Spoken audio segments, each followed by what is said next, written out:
A very good morning to all of you. Good morning sir. Good morning sir. कैसे हो बच्चों? अच्छे हैं। अच्छे हो? सर्दी है सर। सर्दी है? हमें तो पता ही नहीं था बेटा।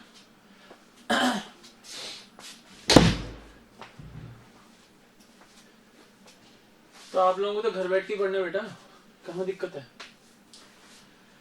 इन the last class we have completed debt equity ratio. हमने स्टार्ट किए थे सॉल्वेंसी रेशोज या लॉन्ग टर्म सॉल्वेंसी रेशोज भी हम उनको बोल सकते हैं। और सॉल्वेंसी रेशोज में हमारे पास 5 रेशोज हमें पढ़ने हैं, जिसमें से हम डेट इक्विटी रेशो कंप्लीट कर चुके हैं, concepts along with the questions.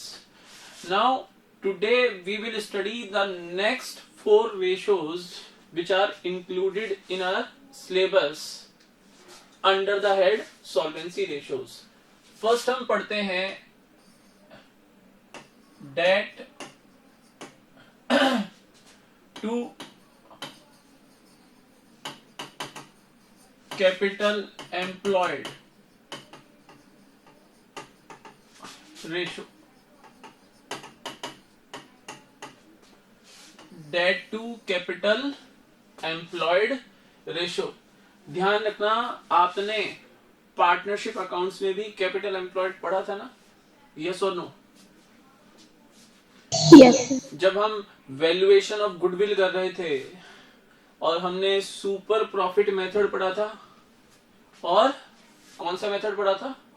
Average profit method, super profit method and capitalisation method.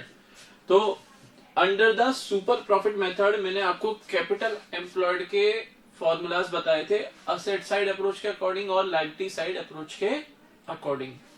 लेकिन वहां से यहां पर कैपिटल एम्प्लॉयड का जो फॉर्मूला होगा वो होगा डिफरेंट। क्यों? वहां हमारा पर्पस था गुडविल वैल्यूएशन करना, गुडविल की कैलकुलेशन करना।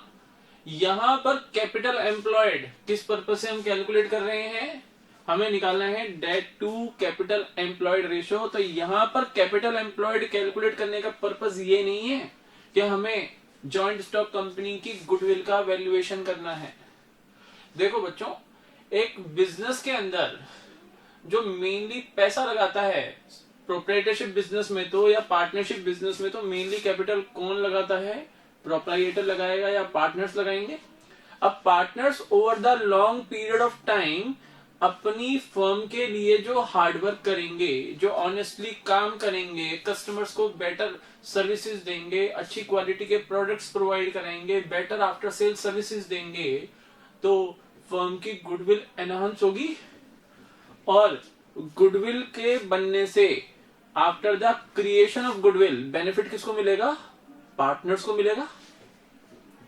मुझे बताओ, फर्म में गुडविल के क्रिएशन से बेनिफिट केवल पार्टनर्स को मिलेगा या लॉन्ग टर्म लेंडर्स को भी मिलेगा? सर केवल पार्टनर्स को ही मिलेगा। गुडविल से बनने से, जब गुडविल का क्रिएशन होता है तो फर्म के प्रॉफिट्स एनहांस होते हैं, और प्रॉफिट एनहांसमेंट का डायरेक्ट बेनिफिट पार्टनर्स को मिलता है, क्योंकि प्रॉफिट डिस्ट्रीब्यूट होते हैं between the partners in their profit sharing ratio.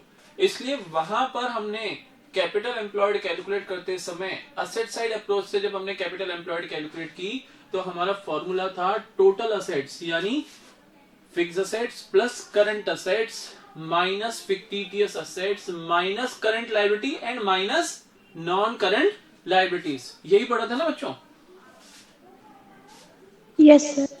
और हम जब लायबिलिटी साइड अप्रोच के अकॉर्डिंग चलते थे वहां पर कैपिटल एम्प्लॉयड में, तो लायबिलिटी साइड अप्रोच के according credit balances of partners capital accounts, credit balances of partners current accounts minus debit balances of partners capital या current accounts plus reserves and surplus, और अगर असेट साइड में कोई fictitious assets है तो उसको less कर देते थे।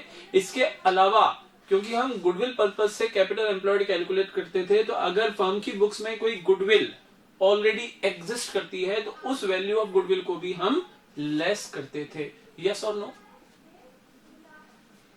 Yes sir.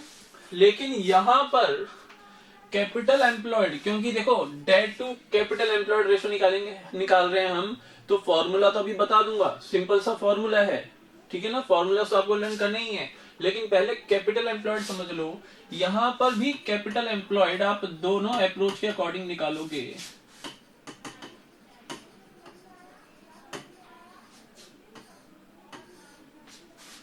Asset side approach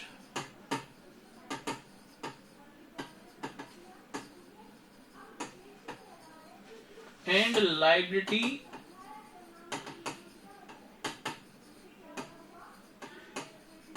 side approach. अगर असेट साइड अप्रोच से अगर आप कैपिटल एम्प्लॉयड कैलकुलेट करते हो तो यहां पर फॉर्मूला होगा capital employed is equal to non current assets plus current assets minus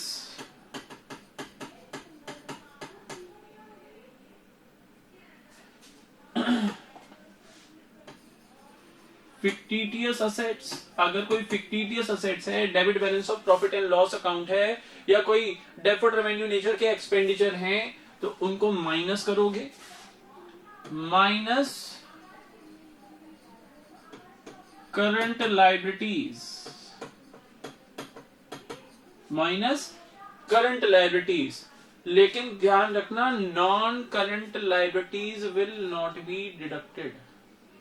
इस चीज का ध्यान रखना, क्योंकि जॉइंट स्टॉक कंपनी में ठीक है मेनली शेयर्स इश्यू किए जाते हैं for the financial requirement of a joint stock company, लेकिन along with shares if any further financial requirements are there in the business organization then debentures are also issued by the company. yes or no?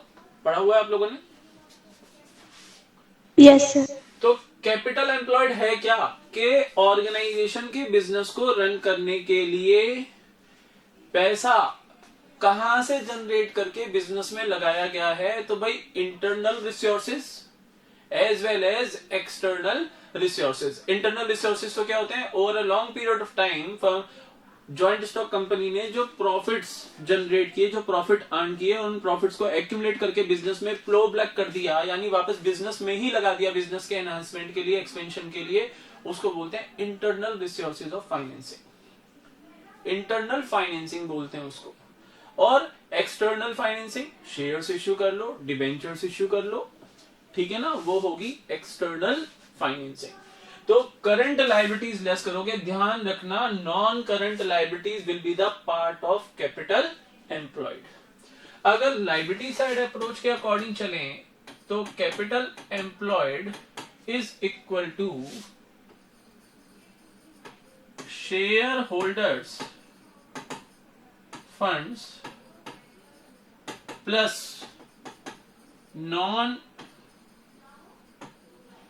Current liabilities और minus अगर asset side में कोई fictitious assets पड़ी है तो उसको करोगे minus, ये आ जाएगा आपका कैपिटल एम्प्लॉयड। बेटा इस चीज को थोड़ा देख लेना, बुक में थोड़ा इसमें करेक्शन कर लेना। बुक में आपको फिक्टिटियस असेट्स माइनस करने के लिए नहीं बोला है। सर बुक में तो ये लिखा हुआ है non current assets plus working capital. अरे तो बच्चों current assets minus current liabilities, ये जो current assets minus current liabilities है, इसको मैं अगर रिप्लेस कर दूं प्लस वर्किंग कैपिटल लिख दूं तो कुछ डिफरेंट हो गया वो? बोलो भाई, अगर current assets minus current liability को मैं रिप्लेस कर दूं प्लस वर्किंग कैपिटल लिख दूं तो उससे कोई डिफरेंस क्रिएट हो जाएगा क्या? Answer is no. Answer is no, क्योंकि वर्किंग कैपिटल क्या होती है? Current assets minus current liabilities. बोलो क्लियर है ये? Yes sir. Yes sir. चाहो तो स्क्रीनशॉट ले लो, अपनी बुक में लिख लेना, इसको जल्दी करो।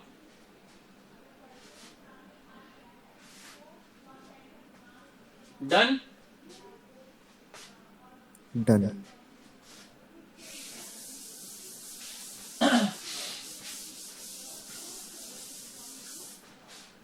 अब देखो debt to capital employed ratio हम पढ़ रहे हैं, फॉर्मूला क्या होगा? डेट अपॉन कैपिटल एम्प्लॉयड, यानी ये रेशो कौन से रिलेशनशिप को प्रेजेंट करेगा? This ratio expresses the relationship between the debt and capital employed of the joint stock company. Debt here means वही लॉन्ग टर्म लाइबिलिटीज यानी non current liabilities divided by capital employed. Capital employed मैंने आपको अभी समझाई है, capital employed क्या होता है, फॉर्मूलाज मैंने आपको लिखवाए हैं, उनको अच्छे से समझ लेना। अच्छा, बुक में जो ये लिखा हुआ है debt to capital employed ratio is equal to long term debts divided by capital employed, capital employed के आगे ब्रैकेट में इन्होंने लिख दिया क्या? Net assets. Oh my God, net assets. No, cut कर देना उसको बच्चों। नेट असेट्स होती है प्रोप्राइएटर्स फंड्स या फिर share holders funds. Joint stock company के केस में बोलोगे share holders funds, sole proprietorship business में बोलोगे proprietors funds. Net assets is equal to net worth और ओनर्स इक्विटी। पढ़ा हुआ है आप लोगों ने? यस और नो? Yes, बेटा sir. ये गलत है, ये नेट असेट्स मत याद कर लेना, इसको लर्न मत कर लेना। Capital employed will never be equal to net assets. बेटा कैपिटल एम्प्लॉयड में से जब हम लेस करेंगे नॉन करंट लाइबिलिटीज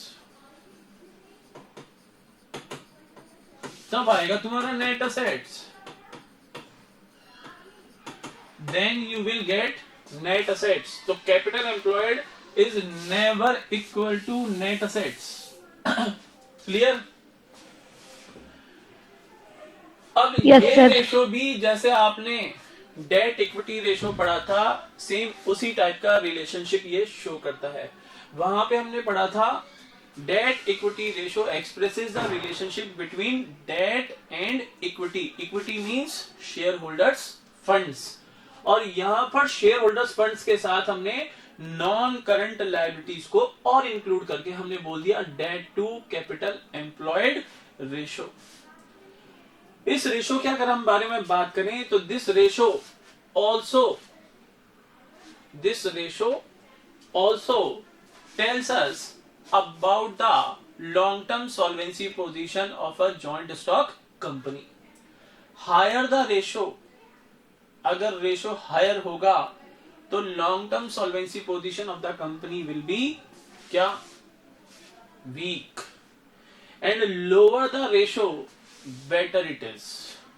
जितना रेशो लो होगा, यानी कैपिटल एम्प्लॉयड के कंपैरिजन में लॉन्ग टर्म लायबिलिटीज या नॉन करंट लायबिलिटीज जितनी लो होंगी, लॉन्ग टर्म लेंडर्स उतने ही खुश होंगे, यानी उतना ही वो सेफ फील करेंगे।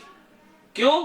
क्योंकि वो ये फील करेंगे कि there liabilities will be paid by the company as and when they fall due. बोलो क्लियर है? Yes, sir. Yes, sir. Sir इसका कोई स्टैंडर्ड है क्या, जैसे डेट इक्विटी रेशो का स्टैंडर्ड था? नहीं बेटा, इसका कोई स्टैंडर्ड नहीं है। सर इसको किस फॉर्म में प्रेजेंट करते हैं? इसको बेटा वही प्योर रेशो या सिंपल रेशो या प्रपोर्शन फॉर्म में ही इसको शो किया जाता है, यानी 1:2, 2:1, 1:1, दैट्स इट। ठीक है ना? कोई परसेंटेज फॉर्म या rate of so many times में या फ्रैक्शन बेसिस पे इसको प्रेजेंट नहीं करते, इसको शो नहीं करते। तो ये हो गया आपका debt to capital employed ratio. ठीक है? ऑब्जेक्टिव्स एंड सिग्निफिकेंस आप पढ़ सकते हो। Like debt equity ratio, this ratio is also calculated to assess the ability of the firm to meet its long term liabilities. Higher debt to capital employed ratio shows a risky financial position as it indicates that more and more funds invested in the business are provided by long term debts. मान लो आपका debt to capital employed ratio है 2:1, 2:1, 2:1 तो खैर possible भी नहीं है। Debt to capital employed ratio है मान लो 1:2। 1:2 का मतलब क्या है? आपकी नॉन करंट लायबिलिटीज है 1 रुपीज की, तो आपका कैपिटल एम्प्लॉयड है 2 रुपीज का। कैपिटल एम्प्लॉयड में क्या क्या आता है बच्चों? शेयर होल्डर्स, बोलो share holders shareholders funds plus non-current liabilities. Plus non current liabilities.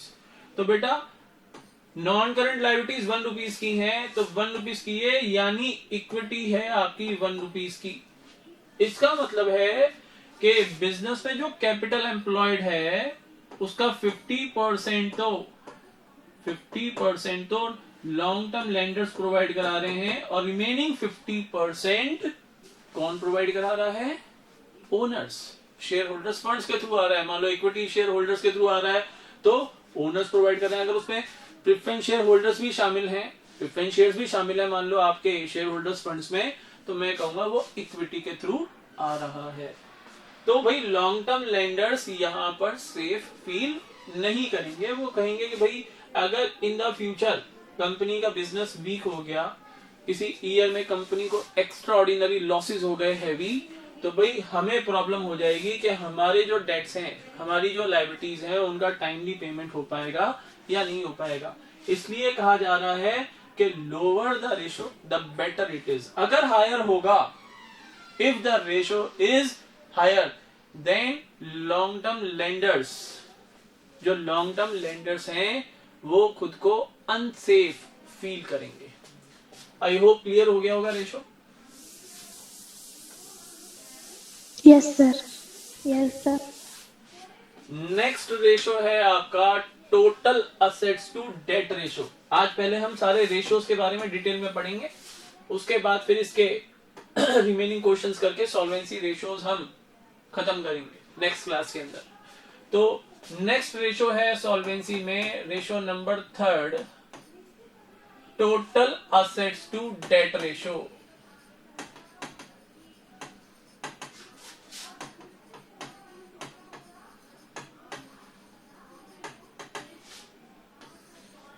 Total assets to debt ratio. इस रेशो का फॉर्मूला है total assets divided by debts. Total assets here means non current assets plus current assets, और debt here means non-current liabilities. Non-current liabilities. एक चीज का ध्यान रखना, total assets में अगर बैलेंस शीट के अंदर कोई फिक्टिटियस असेट्स इंक्लूडेड है तो उस फिक्टिटियस असेट्स को हम करेंगे माइनस। ये बुक में गिवन नहीं है, लिख लेना। अगर कोई फिक्टिटियस असेट्स बैलेंस शीट में गिवन है तो उसको आप करोगे माइनस, नॉन करंट लायबिलिटी से आप इनको डिवाइड करोगे। तो total assets to debt ratio expresses the relationship between total assets and non current liabilities. बताओ ये रेशियो हायर होगा तो अच्छा या लोअर होगा तो अच्छा? Higher the ratio better it is. भाई जितना ज्यादा होगा, मान लो आपकी असेट्स हैं 4 और नॉन करंट लायबिलिटीज है 1, यानी टोटल असेट्स की फंडिंग लायबिलिटी से, नॉन करंट लायबिलिटी से कितनी हो रही है? ओनली 25%। यस और नो?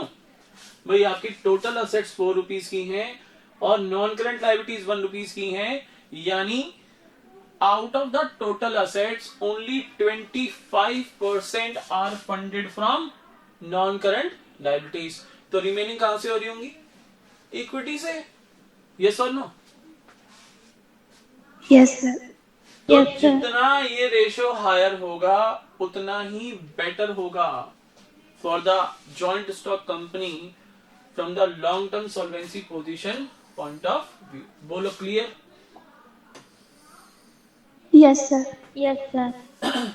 तो सिंपल सा रेशो था total assets to debt ratio. Book में से देखो, this ratio is a variation of the debt equity ratio. Variation यानी ये स्लाइड सा चेंज है डेट इक्विटी रेशो से। डेट इक्विटी रेशो क्या था? Debt upon equity. और यहाँ पे उसको थोड़ा वेरिएट करके, थोड़ा उसमें चेंजेस लाके हमने बना दिया total assets to debt ratio, यानी total assets divided by debt. हालांकि एक रेशियो और भी निकलता है, debt to total assets ratio.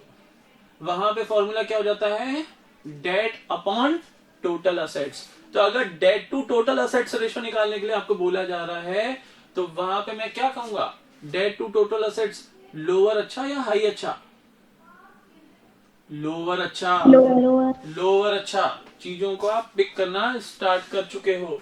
तो अगर total assets to debt ratio बोले आपको एग्जाम में, तो higher the ratio the better it is from the long term solvency position of the company. लेकिन अगर कोई एग्जाम में आपसे debt to total assets ratio भी पूछ सकता है, ऐसा मत सोचना वो आपके सिलेबस में नहीं है।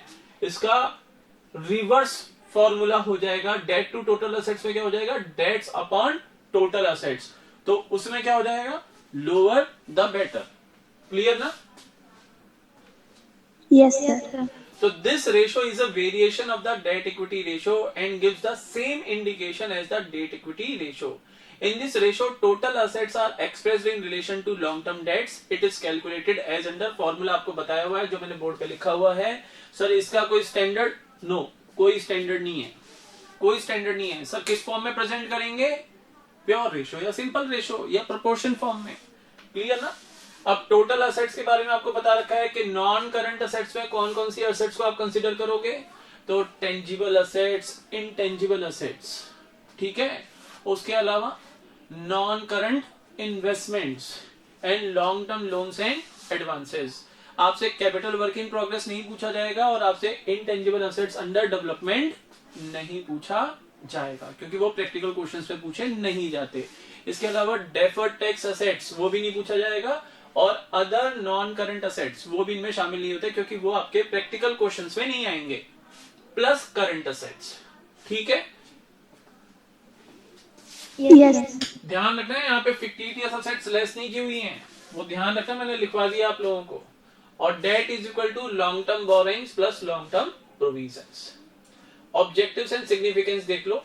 This ratio expresses the relationship between total assets and long-term debts. It measures the extent to which long-term debts are covered by assets, which indicates the margin of safety available to providers of long-term loans. भाई आपकी assets जितनी ज्यादा होंगी और उसके comparison में long term loans जितने कम होंगे, नॉन करंट लायबिलिटीज जितनी कम होंगी, तो जो लोन प्रोवाइडर्स हैं वो उतना ही सेफ फील करेंगे, क्योंकि लोन्स के अगेंस्ट वो सिक्योरिटी भी तो लेंगे। यस और नो?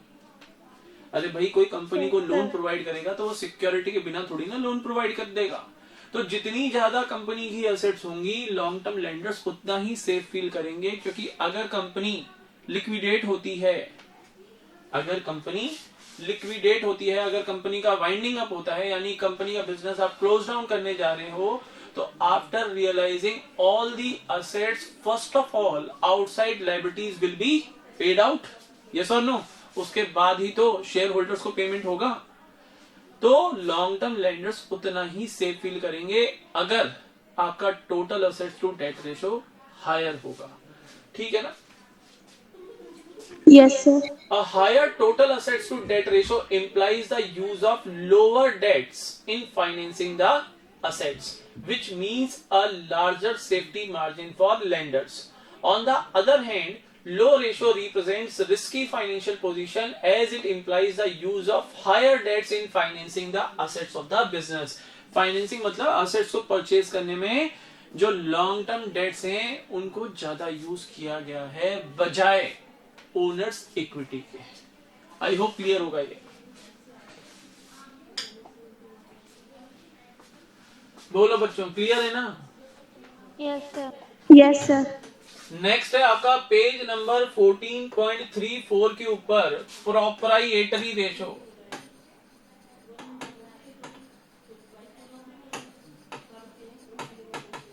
प्रोप्राइएटरी रेशो का फॉर्मूला होता है बेटा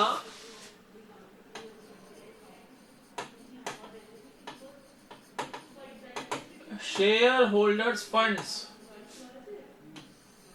शेयर होल्डर्स फंड्स या बोल दो proprietors funds divided by total assets.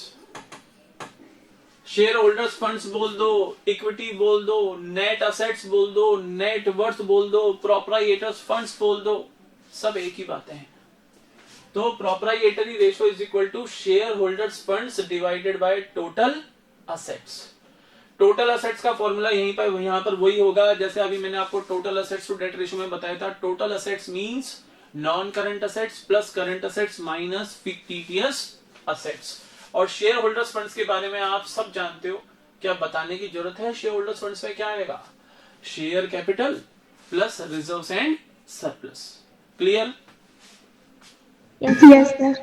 इस रेशो में ध्यान रखना, this ratio is presented either in the form of simple ratio, इसको सिंपल रेशो की फॉर्म में भी शो किया जाता है, और कई बार इसको परसेंटेज फॉर्म के अंदर भी शो करते हैं। तुम चाहो जिसमें शो कर सकते हो। सिंपल रेशो यानी प्रपोर्शन फॉर्म में भी इसको शो कर सकते हो, और परसेंटेज फॉर्म में भी इसको शो कर सकते हो। अच्छा मुझे बताओ, ये रेशो हायर अच्छा या लोअर अच्छा? टोटल असेट्स के कंपैरिजन में इक्विटी हायर होना अच्छा या लोअर होना अच्छा?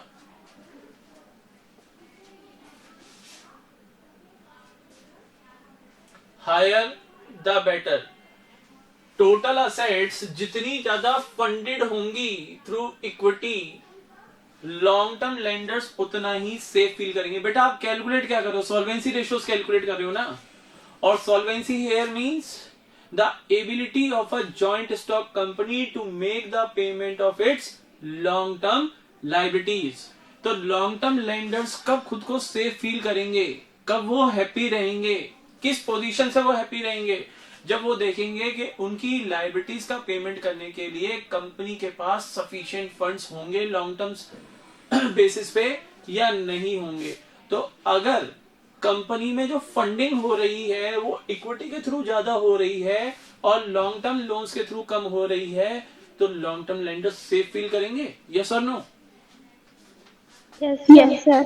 तो this ratio higher the better, जितना ज्यादा होगा उतना अच्छा है। आई होप क्लियर होगा। ये चीज इंपॉर्टेंट है, इस चीज का ध्यान रखना। आप इसको प्रपोर्शन फॉर्म में भी दिखा सकते हो, यानी सिंपल रेशो या प्योर रेशो के फॉर्म में भी दिखा सकते हो, और परसेंटेज फॉर्म में भी आप इसको शो कर सकते हो। तो देखो proprietary ratio, this ratio indicates the proportion यानी relationship of total assets funded by owners और share holders. It is calculated as under, formula given है, बोर्ड पे लिखा हुआ है। ऑब्जेक्टिव्स एंड सिग्निफिकेंस में देखो, a higher proprietary ratio is generally treated an indicator of sound financial position from long term point of view, because it means that a large proportion of total assets is provided by equity and hence the firm is less dependent on external sources of finance। भाई external sources of finance क्या होते हैं? Long term loans, debentures यानी non current liabilities. तो उस पे company को less dependent होना पड़ता है, इक्विटी के थ्रू ही कंपनी के पास सफिशिएंट फंड्स अवेलेबल होते हैं to acquire its non current assets. On the contrary, a low proprietary ratio is a danger signal for long-term lenders as it indicates a lower margin of safety available to them। क्योंकि जो long term lenders हैं वो जो funds provide करा रहे हैं joint stock company को, उस फंड्स को यूज करके एसेट्स परचेज की जा रही हैं, और उन्हीं एसेट्स की आप सिक्योरिटी दोगे लॉन्ग टर्म लेंडर्स को। भाई उन्हीं एसेट्स की तो सिक्योरिटीज दी जाती हैं। तो फिर long term lenders over a long period of time, अगर ऐसी कंडीशन होगी कि प्रोप्राइएटरी रेशो लोअर है, तो जो लॉन्ग टर्म लेंडर्स हैं वो सेफ फील नहीं करेंगे, तो वो रिस्की फाइनेंशियल पोजीशन हो जाएगी long term point of view से। The lower the ratio the less secured are the long term loans and they face the risk of losing their money. बोलो clear? Yes, sir. Last हमारा ratio है page number 14.37 पे, देखो interest coverage ratio.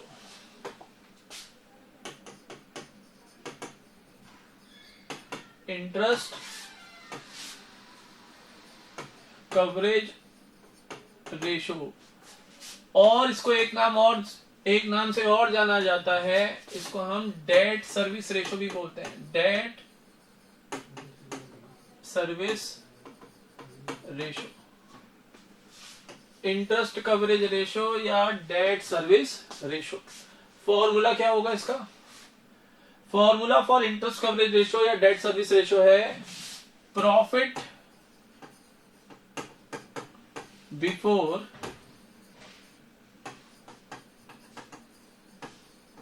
Interest, tax and dividend.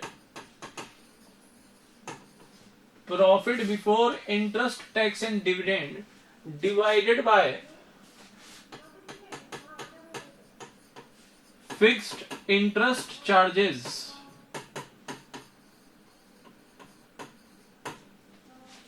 Profit before interest, tax and dividend यानी company का profit before charging interest, tax and dividend. अभी तक आपने इंटरेस्ट, टैक्स और डिविडेंड का पेमेंट नहीं किया, उससे पहले का प्रॉफिट लेना है आपको। और that will be divided by fixed interest charges. Fixed interest charges यानी interest on long term loans. Long term loans कौन कौन से आ जाएंगे? जिसमें डिवेंचर्स आ गए, बॉन्ड्स आ गए, आपके टर्म लोन्स आ गए, आपके पब्लिक डिपॉजिट्स आ गए। उनके ऊपर जो भी इंटरेस्ट बनता है उस इंटरेस्ट से आप profit before interest, tax and dividend को क्या करोगे? डिवाइड करोगे, तो आपका आएगा इंटरेस्ट कवरेज रेशो या डेट सर्विस रेशो। बोलो clear? Yes sir. Yes sir इस रेशो को कैलकुलेट करने का पर्पस क्या है? इस रेशो को कैलकुलेट करने का पर्पस ये है कि मान लो अगर हमारे फिक्स्ड इंटरेस्ट चार्जेस है मान लो 1 लाख रुपीस, तो इस 1 लाख रुपीस का इंटरेस्ट चार्जेस पे करने के लिए कंपनी के पास प्रॉफिट्स कितने अवेलेबल हैं? How many times the profits are available to the company to make the payment of fixed interest charges. जितना ज्यादा प्रॉफिट अवेलेबल होगा फिक्स्ड इंटरेस्ट चार्जेस का पेमेंट करने के लिए, लॉन्ग टर्म लेंडर्स उतने ही खुश होंगे। अब ध्यान रखना, ये जो रेशो है इसको रिप्रेजेंट किया जाता है, इसको शो किया जाता है रेट और सो मेनी टाइम्स में। रेट और सो मेनी टाइम्स के अंदर, यानी 5 टाइम्स, 6 टाइम्स। मान लो आपका profit before interest, tax and dividend है 10 लाख रुपीस और आपका फिक्स इंटरेस्ट चार्जेस है 1 लाख रुपीस, तो answer will be 10 times. Answer will be 10 times. तो इसको दिखाया जाएगा रेट और सो मेनी टाइम्स में। ध्यान रखना, ये अब नई चीज आनी चालू हो गई है। अभी तक आप पढ़ रहे थे प्रोपोर्शन और प्योर रेशो या सिंपल रेशो में ही सारे आपने शो किए थे, चाहे वो था करंट रेशो या वर्किंग कैपिटल रेशो, चाहे वो था लिक्विड रेशो या क्विक रेशो या एसिड टेस्ट रेशो। उसके बाद हमने पढ़ा डेट इक्विटी रेशो, उसके बाद हमने पढ़ा debt to capital employed ratio, उसके बाद आज हमने पढ़ा total assets to debt ratio and debt to total assets ratio भी मैंने आपको बताया। उसके बाद हमने पढ़ा प्रोप्राइएटरी रेशो, वो सब प्रोपोर्शन फॉर्म में शो किए जाते हैं। ये पहला ऐसा रेशो आया आज हमारे पास जहां पर शो किया जाता है रेशो किसमें? रेट और सो मेनी टाइम्स। अच्छा, इसका स्टैंडर्ड है 6 to 7 टाइम्स अगर हो आपका इंटरेस्ट कवरेज रेशो, उसको बेटर माना जाता है। इससे भी ज्यादा हो बहुत अच्छा, लेकिन इससे कम हो तो फिर लॉन्ग टर्म लेंडर्स जो हैं, जो हमारे लोन प्रोवाइडर्स हैं, लॉन्ग टर्म लेंडर्स हैं, वो फिर सेफ फील नहीं करेंगे। इससे डाउन हो तो वो कंपनी के लिए भी अच्छा नहीं है। इससे अगर डाउन हो तो वो कंपनी के लिए भी अच्छा नहीं है। मान लो आपके प्रॉफिट्स हैं available to make the payment of interest 2 lakh rupees और फिक्स इंटरेस्ट चार्जेस है 1 लाख रुपीस, तो भाई इस 2 लाख में से 1 लाख तो आप इंटरेस्ट चार्जेस का पेमेंट कर दोगे, बाकी बचा आपके पास 1 लाख रुपीस। कुछ आप टैक्स का पेमेंट कर दोगे, कुछ आप टैक्स का पेमेंट कर दोगे। शेयर होल्डर्स को क्या मिलेगा? क्या डिविडेंड दोगे शेयर होल्डर्स को? अगर आपके पास प्रॉफिट्स लेसर अवेलेबल होंगे to make the payment of fix interest charges, तो फिर शेयर होल्डर्स के लिए तो कुछ बता नहीं। तो अगर interest coverage ratio 6 to 7 times या उससे ज्यादा है, तो ना केवल लॉन्ग टर्म लेंडर्स के लिए बल्कि कंपनी के पॉइंट ऑफ व्यू से भी, शेयर होल्डर्स के पॉइंट ऑफ व्यू से भी वो पोजीशन बहुत अच्छी होगी। But if it is lower than 6 to 7 times, then it is not good for the long term lenders as well as from the point of view of shareholders. बोलो clear है बच्चों? Yes, sir. Yes, sir. कोई doubt तो नहीं है? आज मैंने आपको 4 रेशोज के बारे में बताया, 4 क्या 5 ही पढ़ लिए हमने। Debt to capital employed ratio, फिर हमने पढ़ा total assets to debt ratio, साथ में मैंने आपको पढ़ाया debt to total assets ratio, 3 तो ये हो गए। फिर हमने पढ़ा प्रोप्राइएटरी रेशो, चौथा, और उसके बाद 5वां इंटरेस्ट कवरेज रेशो या डेट सर्विस रेशो। अगर इनमें कोई भी डाउट्स हैं तो आप पूछ सकते हो, अदरवाइज नेक्स्ट क्लास के अंदर हम इनसे रिलेटेड करेंगे क्वेश्चंस, और फिर हम स्टार्ट करेंगे हमारे एक्टिविटी रेशोज या टर्नओवर रेशोज। बोलो बच्चों, कोई डाउट्स हो तो पूछो। नहीं है सर। नहीं है सर। ओके बच्चों, कोई डाउट्स नहीं है तो that's all for today. Have a nice day to all of you. Good bye. Bye. Bye sir.